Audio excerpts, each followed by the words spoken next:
It's 7 days to the EcoBank Joy News Habitat Fair. Welcome to Joy News Prime. We are coming to you live from our studios here at Okoe Boye in Accra. We are live on DSTV channel 421, GoTV 125, and around the world on myjoyonline.com. I am Carlos Caloni. And I am Faustina. So for tonight, government fights back claims of inaction and delays in completion of Agenda 111 project following accusations by the former health minister that President Mahama's administration has abandoned the projects, leaving healthcare delivery crippled.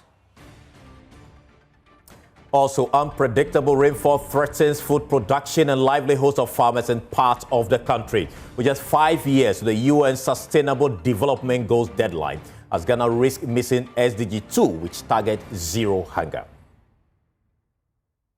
Also tonight, injunction application on Daddy Lumba's funeral is adjourned to October 28. We'll hear from her lawyers who say this is not to disrupt the December funeral. From our Joy News, we are your home of independent, fearless and credible journalism. It's a good time to take a seat and please be our guest.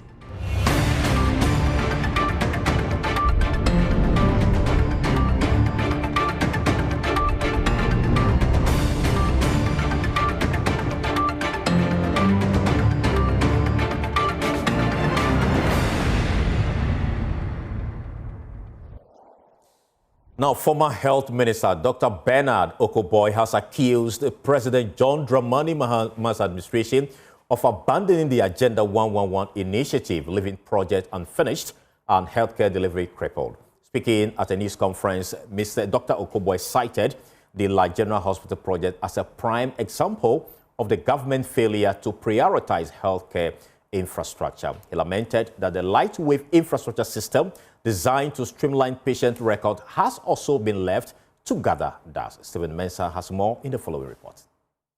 The Agenda 111 Health Infrastructure Project was a part of the erstwhile NPP government health policy to build a hospital in each district and region to improve healthcare in the country. Former Health Minister Dr. Bernard Okoe Boye alleges that not a single project under the initiative has been completed since the current administration took office. He says the stalled La General Hospital is significantly affecting healthcare delivery in the region. The Minister for Health recently said we have 74,000 health workers at home. With all due respect to him, health workers don't work in a market, they work in hospitals. These 30 hospitals can absorb at least 12 to 15,000 health workers immediately. The NPP administration, in the 2 to 3 years of Agenda 111 projects, paid a total of $347,174 million, approximately 4.86 billion in certificate. Agenda 111, the Akufo-Addo government, these are not loans. The revenues that NPP collected from you, it invested about 4.86 billion in these projects. Now, this is what it means. If this government neglects and abandons all these projects, 4.86 billion has gone into the ground. Dr. Okoe Boye said government has also abandoned the light wave infrastructure, a system designed to provide health facilities with an easy online service for patient records, which was introduced under the NPP. As we speak, over 20 million Ghanaians all have their details in that system. This initiative, which was paid for and executed by the NPP administration, is now facing some challenges. These unresolved challenges have disrupted some of the maintenance schedules for the e-health system. It has also forced some hospitals to start using the manual system. An estimated 600 million Ghana cedis originally allocated for Agenda 111 projects in 2021. President Mahama's administration is expected to generate over $1.7 billion to complete the unfinished Agenda 111 hospitals and also ensure smooth healthcare delivery in the country. Reporting for Joy News, I am...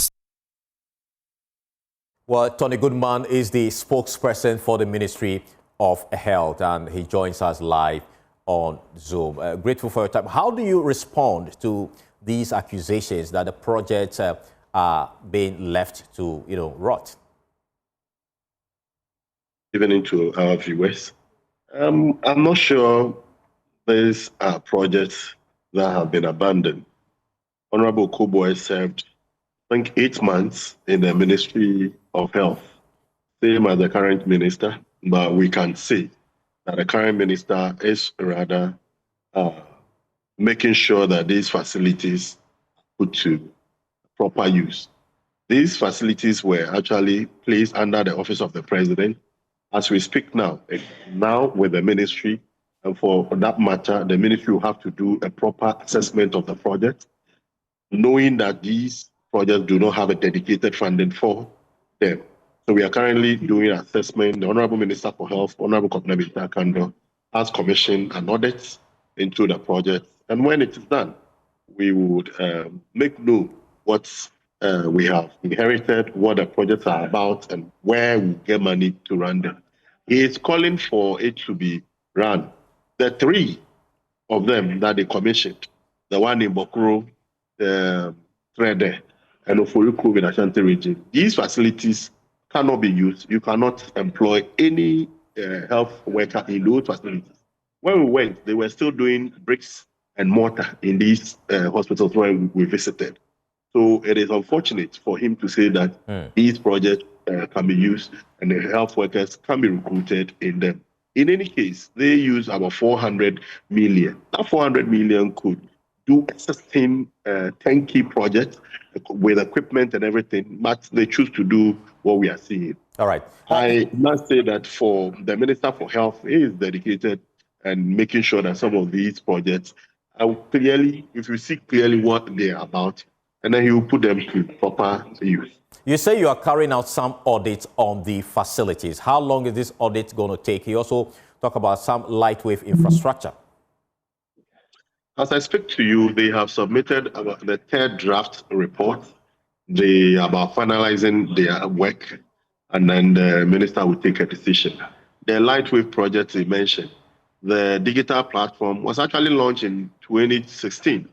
It wasn't launched in recent time. It was launched in Kaswa Polyclinic in 2016 to make sure that all facilities across the country are connected to that platform. Just recently, we've realized that this system is facing some challenges, and I can tell you that the team is looking at that also, and then we'll find a lasting solution to the digital platform. He mentioned the La General Hospital. But rather, we have actually secured 130 million to continue that project. When he was a Minister for Health for 18 months, he couldn't do any of that. The workers you saw who actually completed their rotation in 2024 without allowances have been paid by this current minister. The various nurses who were actually not paid have been paid by this current minister. The pharmacists who completed their rotation, they started in 2023 and completed in 2024. He didn't pay them. They are currently receiving salary. So these are some of the things the Honorable Minister for Health has done in 8 months, like what he did. He also served 8 months, but we can see clearly the difference between the 2 ministers, what the current minister is doing and what he did. All right. He should just allow the Honorable Minister to continue to deliver on the mandate of the people. Right. Thank you. Thank you so much, Tony Goodman. Away from that, unpredictable rainfall patterns are discouraging small-scale farmers in the Bachabuto community in the Mion district in the northern region from investing in their farms. The delayed onset and irregular nature of the rains are disrupting agricultural activities, leaving many unable to produce enough food for their families or generate enough sales. The situation has become worrying as new data from the Ghana Statistical Service shows nearly half of Ghanaians are still food insecure as Ghana joins the world to mark World Food Day today. Mahmoud Nuruddin has more in this report as he spoke to some farmers. When the rain comes late and we farm, after the farming, the rain will not come and we get the enough food. Rains are not coming. When we apply the fertilizer, it don't work. because the ground is not wet. At the end of the day, if I get the poor yield, I will not get enough food to support my family, and I will not get money to support my school children. When we don't get enough food for our family, we'll go to bush to cut down our forest tree to get food. By cutting down trees to burn charcoal. To burn charcoal, to get money, to go in the bucket to buy a small food for our family to take. The challenge we face in this community, the major one is the tractor. Here we farm, the rain starts early April. So when it is that time, we find it difficult because here we don't have any tractor. We don't have any tractor to rely on. We have to go nearby community, and you know, those times everybody will be busy to get a tractor to farm. So during those times, we hardly get tractor to farm. That is the main challenge we face in this community. So in your home, how easy is it for you to put food on the table for your family? That's the question we put to some Ghanaians shopping for groceries at the Malamata market here in Accra. Yeah. Aba aduane no aba anso ne lorry fare nye nti car ba ko ebekwa kura na. There's food in the villages. That's not the problem. But the cost of transportation is bad. Most of the drivers overcharge us, and if you don't pay, they won't carry your goods. Kura na se unti mempo na unti min sori so amuni di nti no complain kura abeden obeto o complain it said there kura obeto. And the most I'm complaining, so I'm not. You can't do away with food. No matter how expensive it is, you'll have to buy it. But my issue is how we glorify foreign food over our own. Why do we prefer imported rice or chicken when we grow plenty here? Let's learn to eat what we grow. Oh, it's kind of the answer. I do me coffee. The master plan it's kind of the answer. No boy, cotton ready there. Oh, no boy. You see, I'm all better money craft 5 cities. 5 cities, you know, kitty be with the yard, they are Okoe Boye. Things are really expensive. The budget I made for the market didn't help. I'll have to go back home, find more money and return. What I brought isn't enough. Now one managing is and don't share no money soon. On reduce my I know the my. Me buy with the mama on cars and the boy. Me size 25. Me de koye nkuma for ekutu ebi nti me nya me de oh ebeso me oh ye nya e benya bi se nya no pe na meto akoto we leso ni different no budget okay. I'm okay shopping with 100 cedis. We're a family of 3 and it's enough if you manage wisely. It is just 5 years to the expiration of the United Nations Sustainable Development Goals, SDGs. Among them is SDG Goal 2, the goal to end hunger. But we ask ourselves, how far have we come in reaching that target? According to the SDG tracker, Ghana faces a major challenge in reaching that goal to end hunger. But the country is progressing moderately. The Ghana Statistical Service says about 43% of Ghana's population does not have access to nutritious and safe food.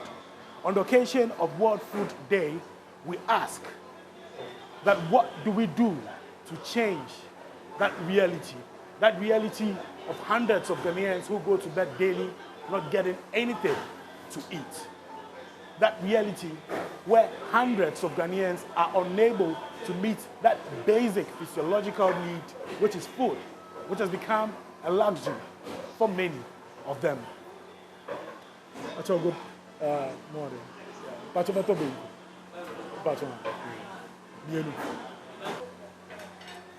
So as we mark World Food Day, we get to know that hunger is not a distant problem. It is right here amongst us. But the question to ask is, how do we bridge the gap between reality, the promises made, and the plates still empty?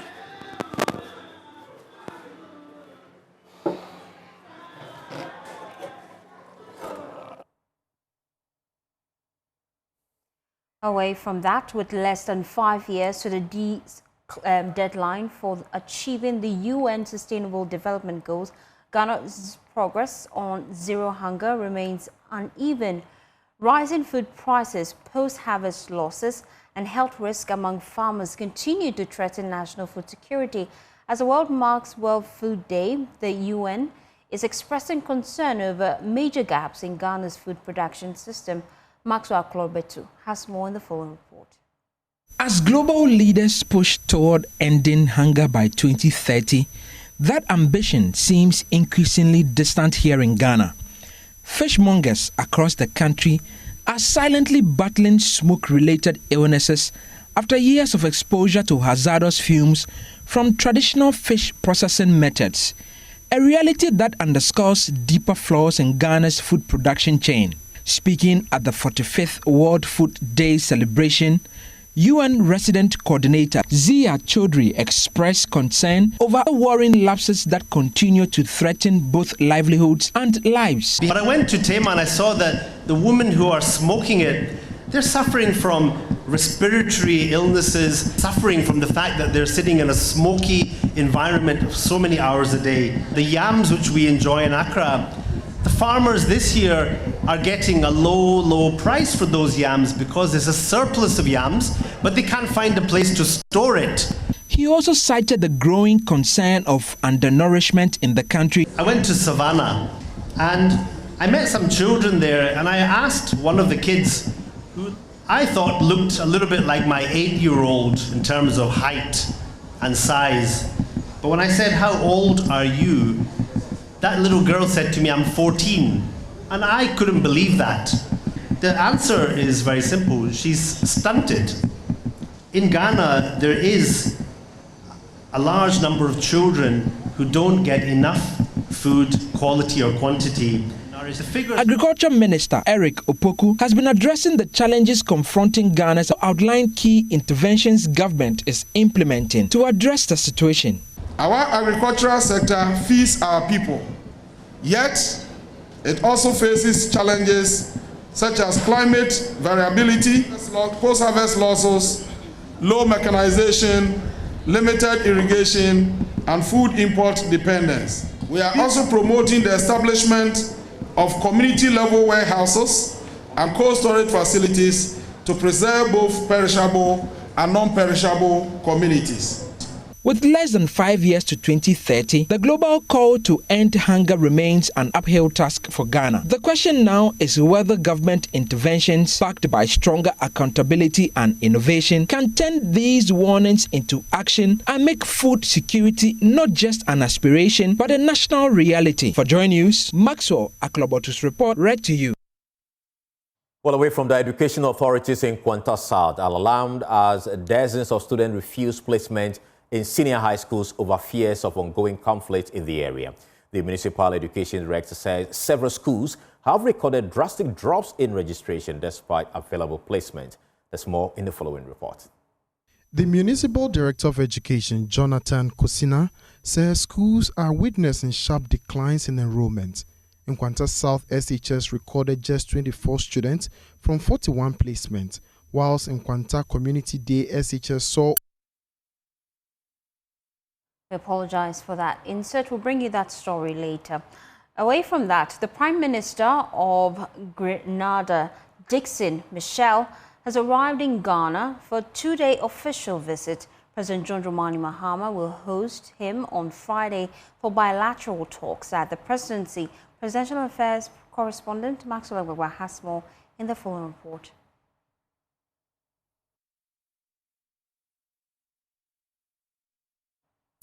Well, we'll bring details of those stories to you shortly. Away from the leader of the newly rebranded United Party, Alan Tramantan has unveiled an ambitious vision to transform Ghana into the economic powerhouse of Africa by the year 2040, unveiling what he calls, quote, Vision 2040 under the Paradise Project. Mr. Tramantan said his mission is to build a united, peaceful, secure, and prosperous nation capable of driving the continent's economic growth.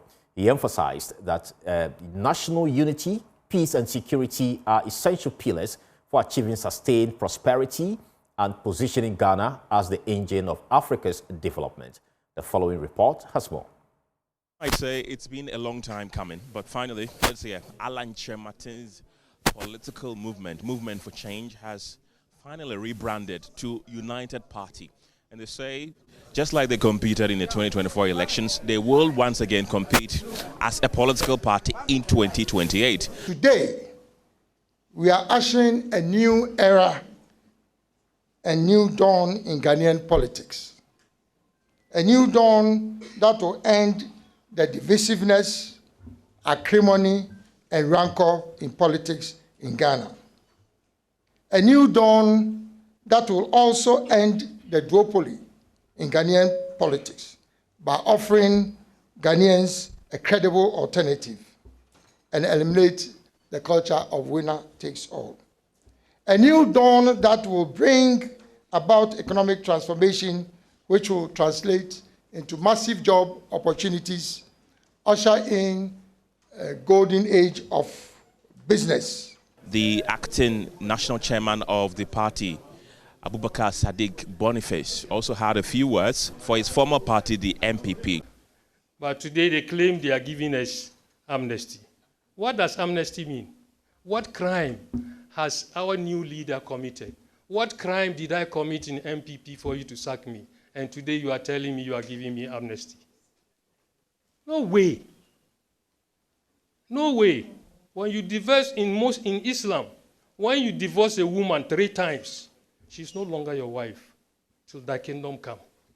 I consider myself, I consider people like Baba Alaji in the Islamic fraternity have been sacked.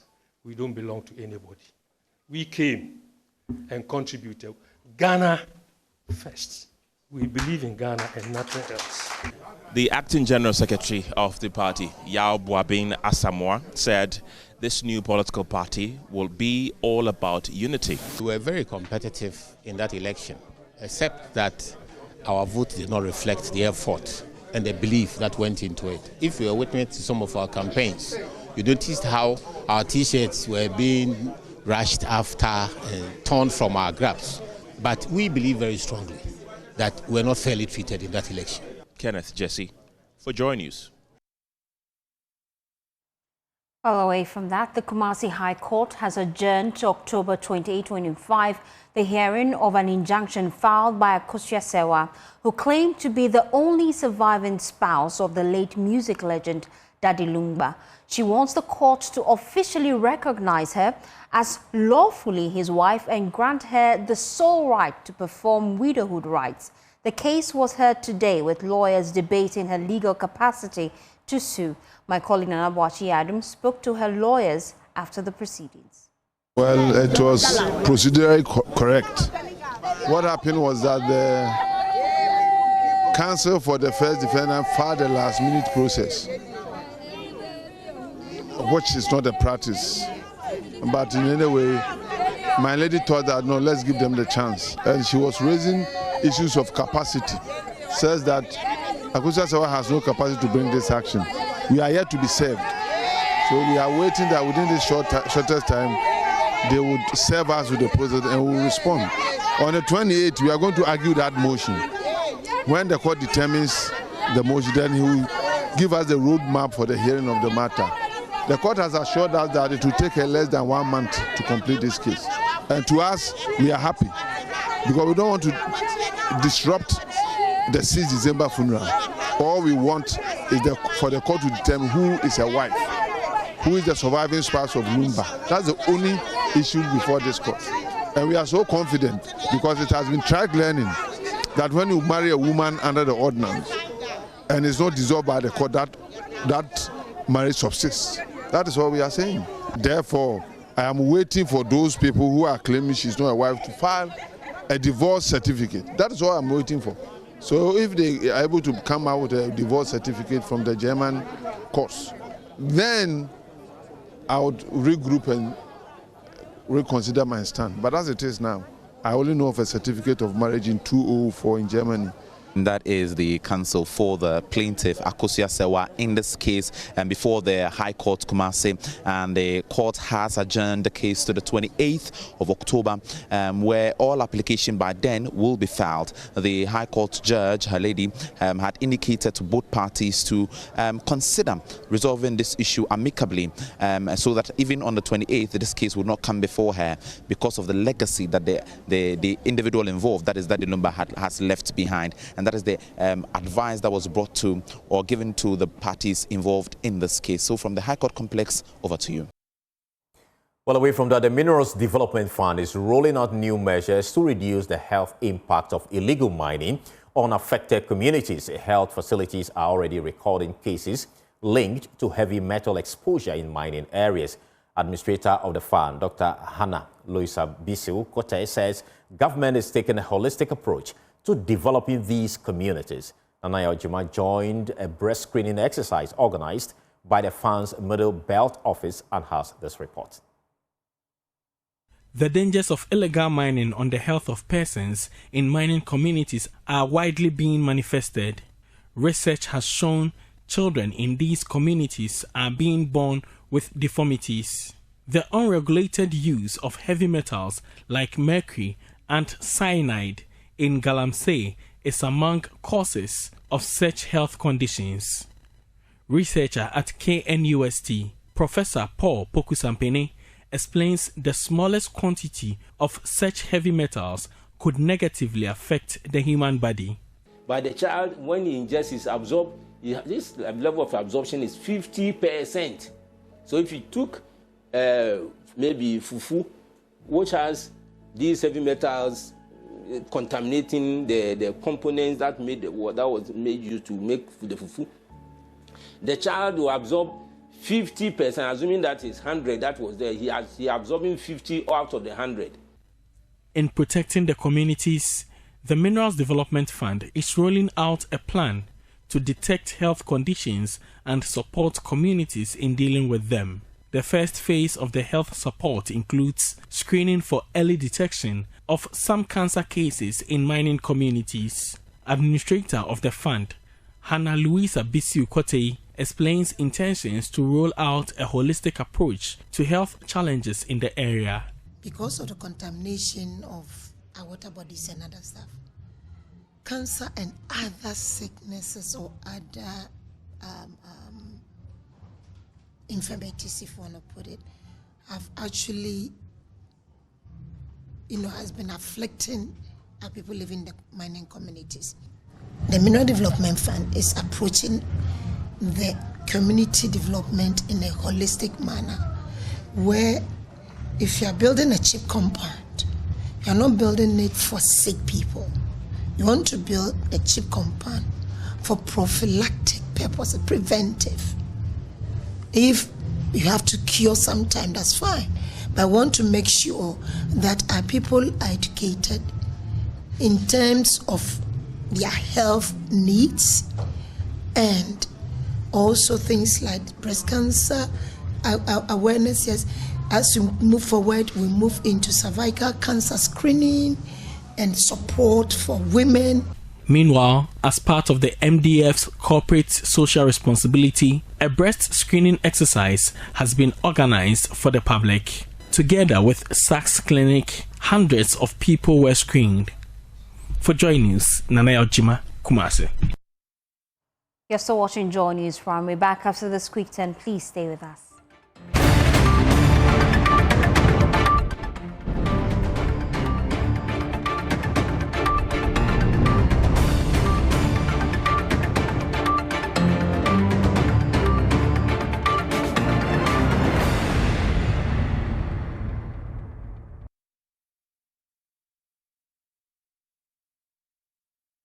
Welcome back and thank you so much for staying with us here on Joy News Prime.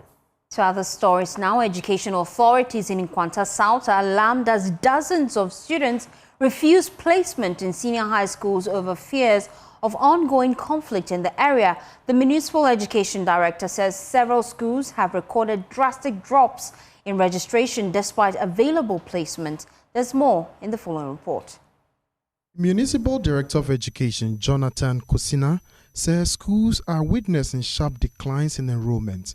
Nkwanta South SHS recorded just 24 students from 41 placements, whilst Nkwanta Community Day SHS saw only 22 schools register, despite having 190 slots. In Trobuman SHS and Kabobo Girls SHS also recorded significantly low attendance. The Municipal Director of Education explained that parents and students are reluctant to send children to school amid insecurity. If you look at the quantum of investment that the government is putting into education within Nkwanta, and for us to have this enrollment, it needs proper and immediate intervention. So our communities and those around us will know that Nkwanta is safe, and that choosing and coming to Nkwanta Secondary School and the secondary schools within our community is not a crime, it's not a fearful environment, and it's not anything to bother ourselves with. Ote Regional Minister John Kojo Japon expressed concerns over the recurring violence in the municipality. He highlighted the challenges in relaxing curfew hours due to repeated attacks. But yet, the price of humanity is lacking seriously. Seriously, there is no peace in Nkwanta. I just want to plead with all of you who are here that I beg you, preach peace anywhere you go in Nkwanta. There are good things to come. There are good things you have said about Nkwanta, and nobody doubts it.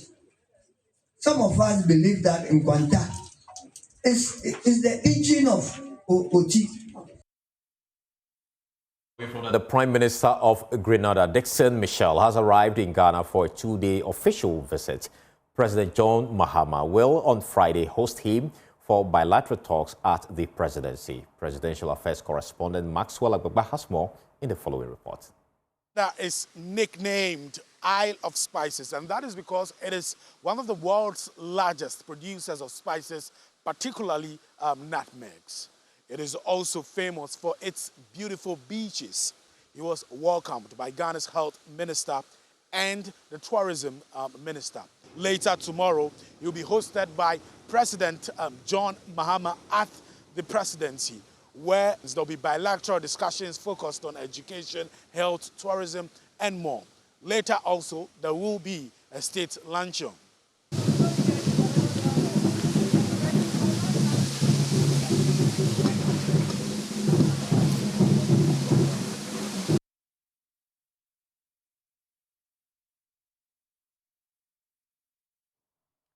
Away from that, Parliament's Employment and Labour Committee is raising alarm over the growing influx of foreign cement on the Ghanaian market. The committee says some importers are exploiting loopholes to bring in substandard products through unauthorized channels, a trend threatening local manufacturers and thousands of jobs. During a visit in Accra, Gas Cement officials warned that the surge in imported cement poses a major risk to Ghana's industrial growth.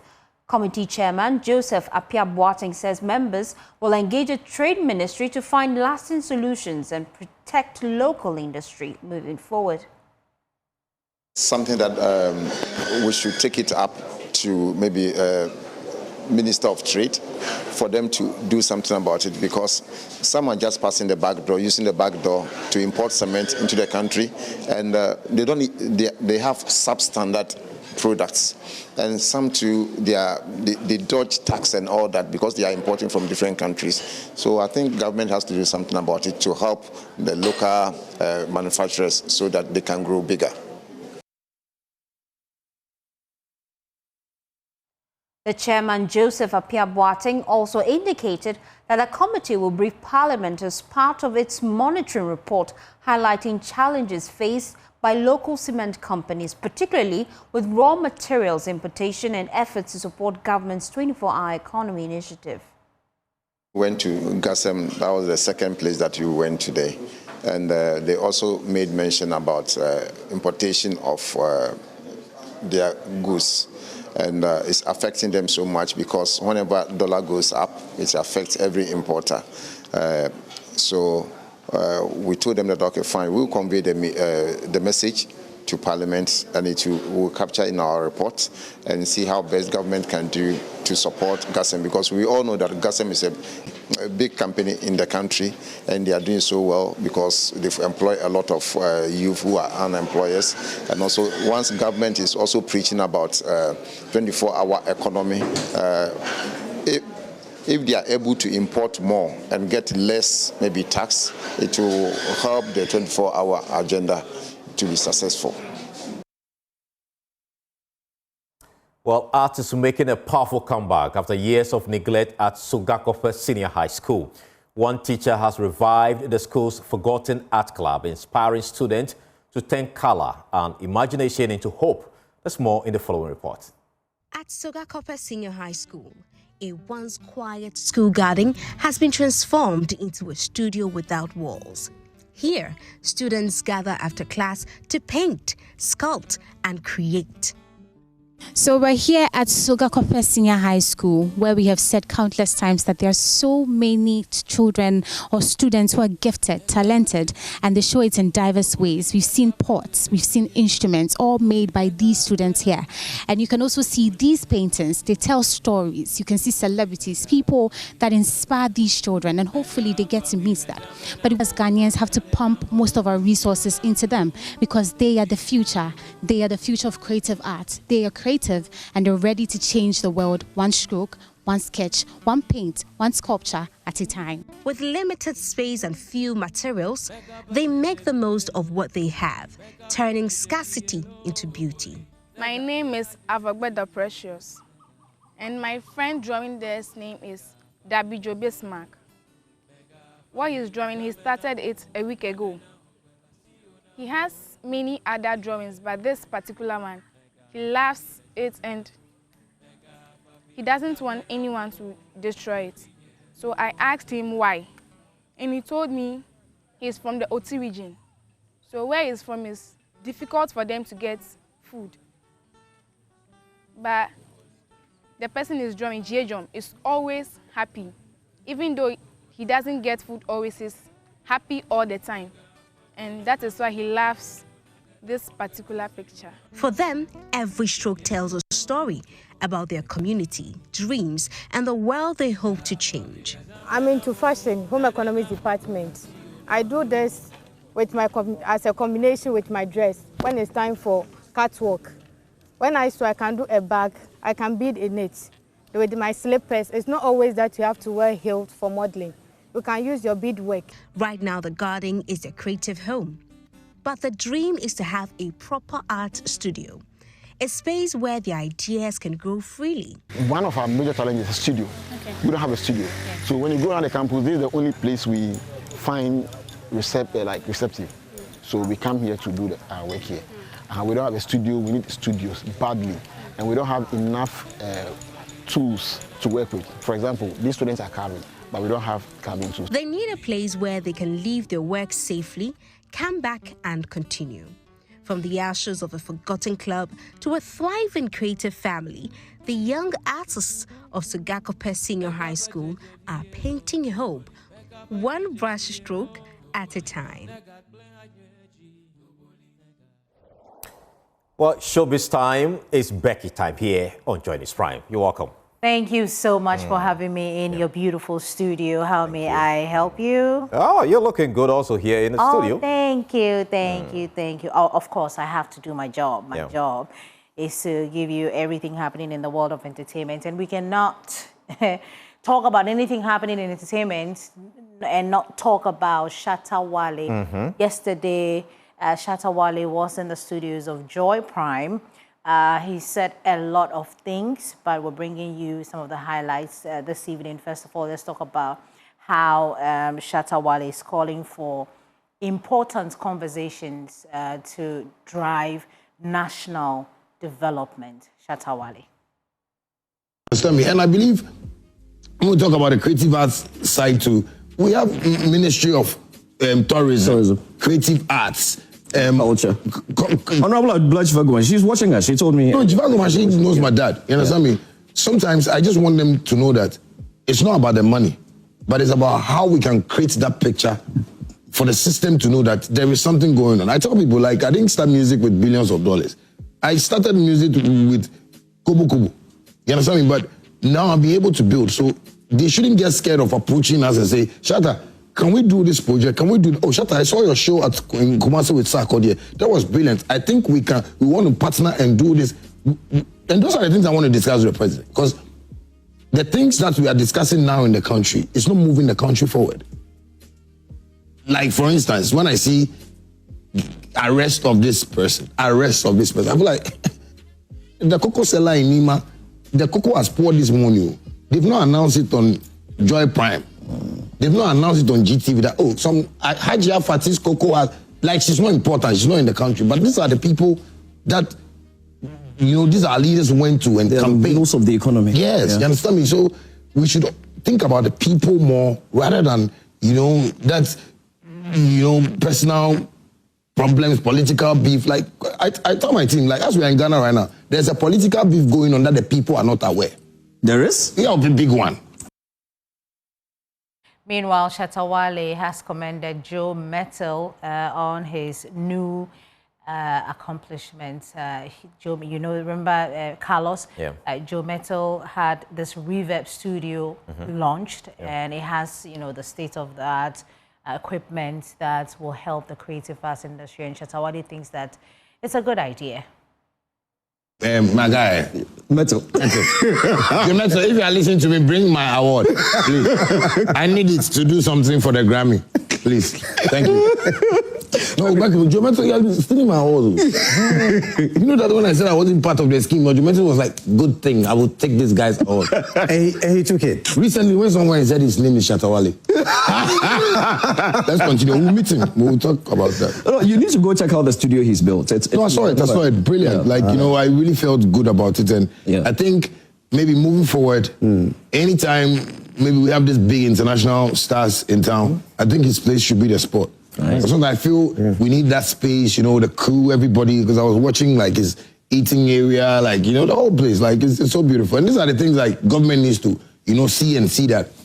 Okay, Joe Mettle is not loud there like Shatta Wale, but how come has he been able to like build this kind of like infrastructure that, you know, at least we should just be steering these conversations to the governments of Ghana. Like, you know, any government that comes into power should know that try that. So how can we help and boost it more? Because he can have this in Accra, have another one in Kumasi, have another one in Tamale, and that is also part of development. But you see, sometimes we see this as a way they are gospel for you know, and they only talk about road contracts and those things. Before we go, American actress and model Gabrielle Union has shared a deeply, there's many more reasons why you should travel down to Ghana. We have a lot of things going on here. But before we go, from all of us and also the staff and faculty and students of Palm University College, we wish the founder and president, Dr. Peter Carlos Ukante, a happy 50th birthday. God bless you, sir. Please log on to myjoyonline.com if you have the chance, because that's where you find all the credible news. We're so grateful for your time, and happy birthday to you once again, Mr. Peter Carlos. He asked your name, Carlos. Yeah, Carlos. Carlos Ukante. God bless you. Right. Thank you so much for watching.